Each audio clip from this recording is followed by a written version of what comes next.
Paris अर्थात पीओपीच्या सहाय्याने तयार केलेल्या मूर्ती ह्या पर्यावरणाला घातक असल्याचा निर्णय मुंबई उच्च न्यायालयाने दिलाय। त्यामुळे राज्य शासनाने पीओपी मूर्ती बनवणं, विक्री करणं आणि त्यांच्या विसर्जनास बंदी घातली आहे। 1 जानेवारीपासून 2025 पासून मुंबई महापालिकेने पीओपीच्या मूर्ती खाडी किंवा समुद्रामध्ये विसर्जित करण्यास बंदी घातल्याचे आदेश काढलेत। मात्र मूर्तिकार आणि भक्तांनी या निर्णयाचा जोरदार विरोधही केलाय। गणेशोत्सव अवघ्या 2 महिन्यांवर येऊन ठेपलेला आहे, त्यामुळे करायचं का असा सवाल गणेश मूर्तिकार आणि कारखानदारांना पडलाय।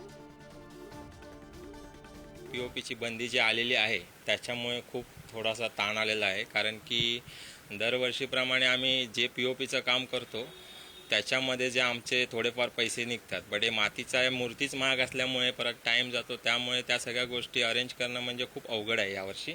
तरी पण आता बघूया, ह्या जो महानगरपालिकेचा जो आता निर्णय आहे 9 तारखेचा, त्याच्यावरती आपल्याला कळेल।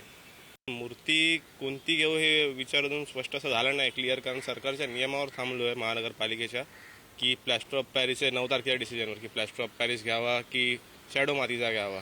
आम्हाला तरी प्लॅस्टर ऑफ पॅरिसच परवडतं सध्याच्या तारखेला, आणि ते कारण जी छोटी मूर्ती 2000ला भेटेल तीच शॅडोमध्ये आम्हाला जरा महाग भेटेल, 5 ते 6 हजारापर्यंत जाऊ शकते।